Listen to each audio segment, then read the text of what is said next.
The brush pile was full in May. In July, nothing. Same structure, same bait, same spot. But the crappie are gone, or so it looks. The crappie did not leave the brush pile. They moved above it. In many summer lakes deep enough to stratify, an invisible oxygen line forms between the warm surface water and the cold bottom. Most larger crappie in those lakes suspend just above that line, right over the brush pile that held them in May, but several feet higher in the water column. The pile is the address. The fish are above it. 6 depth mistakes keep most anglers fishing below the fish all summer long. Here is the short version of what the water does in summer. Heat stratifies many lakes into layers. Warm oxygenated water on top. Cold oxygen-depleted water on the bottom. Between them, a transition zone where temperature drops sharply and oxygen shifts. In lakes deep enough for this to develop, most crappie cannot sustain active feeding below that transition. They do not go to the surface either. It is too warm. They suspend in the productive middle band, often just above the transition line. The brush pile that held them at 12 feet in may have fish suspended at 16 feet in July, above the pile, not in it. Most anglers know the brush pile address. Old anglers knew the productive floor above it. Mistake 1. You fish at the brush, not above it. In many stratified summer lakes, crappie are not in the structure. They are suspended over it, using the pile as a reference point below them and the oxygen line as their ceiling above. A jig dropped to the brush pile passes through the fish on the way down, spends the retrieve below them, and produces nothing. A jig suspended at the correct depth above the pile sits where the fish are. Old anglers who understood summer suspension kept their presentations high above the structure. They were not fishing brush piles. They were fishing the water column above brush piles. The pile is the address. The fish are above it. Mistake 2. You fish the same depth in July that worked in May. In spring, before thermal layers form in deeper lakes, crappie often distribute through the water column and hold in the brush at multiple depths. A presentation at 10 feet may produce because the fish are at 10 feet. By midsummer, in lakes that have stratified, that same 10-foot depth often sits inside the warm upper layer. The fish have dropped below the warm surface but stayed above the cold bottom, which places them at 12, 14, 16 feet in many lakes, right at the productive transition zone. The May depth is now too shallow.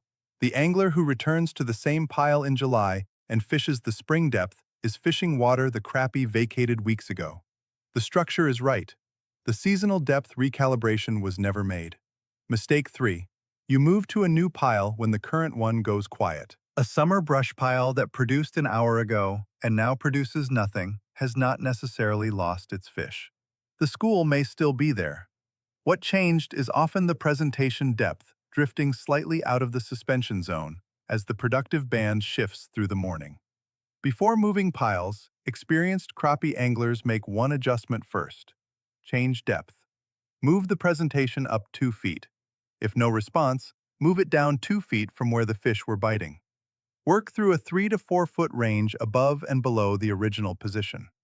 In most cases, a quiet summer pile that was recently productive is quiet because the presentation left the fish, not because the fish left the pile.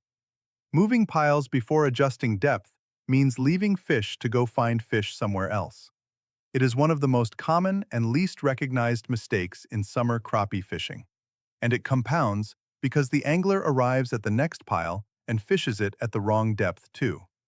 Mistake 4. You find the brush pile before you find the productive depth. Most anglers locate a pile on GPS, drive to it, and begin fishing the structure. In summer, the more useful question is whether the pile sits at the right depth relative to the productive zone. In many stratified lakes, a pile whose top branches reach 14 feet in the productive water zone will hold fish. A pile whose top branches reach 24 feet, sitting entirely below the oxygen transition, will not hold fish regardless of how good the structure looks. Old anglers checked depth first. Which piles on this lake have their top branches at or just above today's productive zone? Those are the piles worth fishing. The ones sitting entirely below the transition are empty no matter how many seasons they have produced. Productive depth first. structure second. That order changes everything about which GPS marks are worth the drive. Mistake 5. You fish below the productive zone. This happens when anglers drop their presentation to the floor of the brush pile or the lake bottom beneath it, assuming crappie will be at their lowest point in summer heat. In stratified lakes, they will not. Below the oxygen transition, dissolved oxygen has dropped to levels where most crappie cannot sustain active feeding. A jig on the bottom of a pile sitting below the productive zone is in water where few crappie will hold. What sonar often shows in this situation? The brush pile clearly visible at depth, no fish marks at pile level.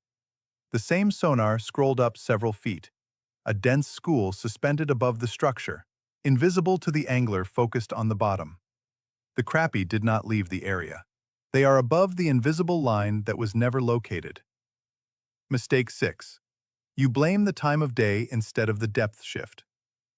Summer crappie fishing produces a familiar pattern in many stratified lakes. Early morning productive, midday slow. That pattern is real, but its cause is often misread.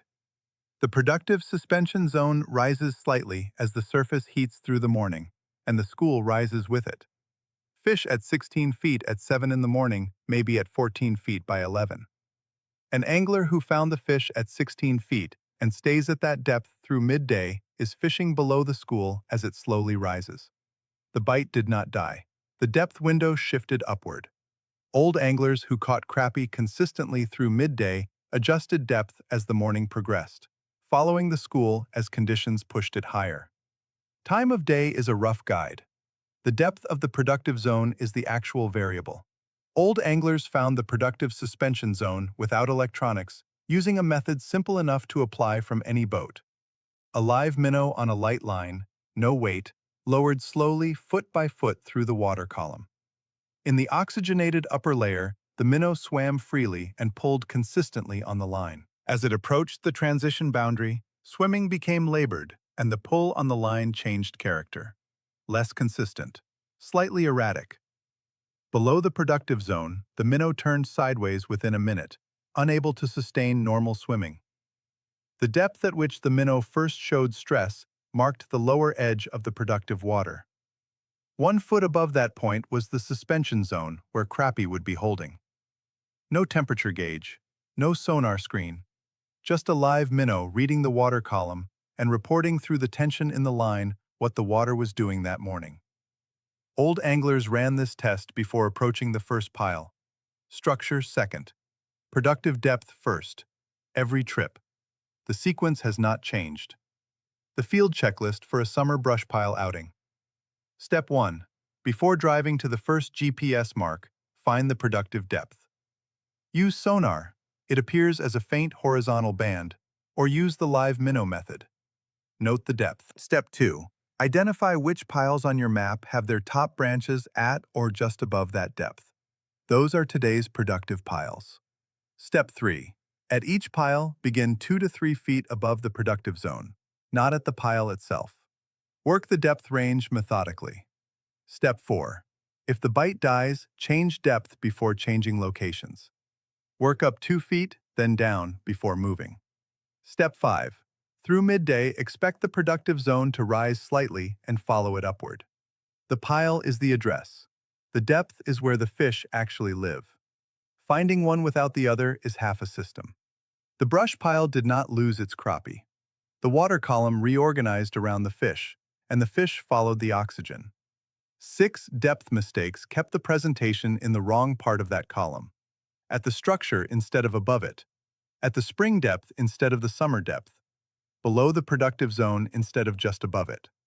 None of those mistakes are visible from the surface. The pile looks exactly the same whether the fish are in it or above it. The difference is 3 to 8 feet of water column, an invisible band found by old anglers with a live minnow on a light line, understood today through biology that has organized crappie behavior in stratified summer water long before anyone put a brush pile on a lake bottom. The pile is the address. The fish are above it. Find the productive depth. Stay with it as conditions shift.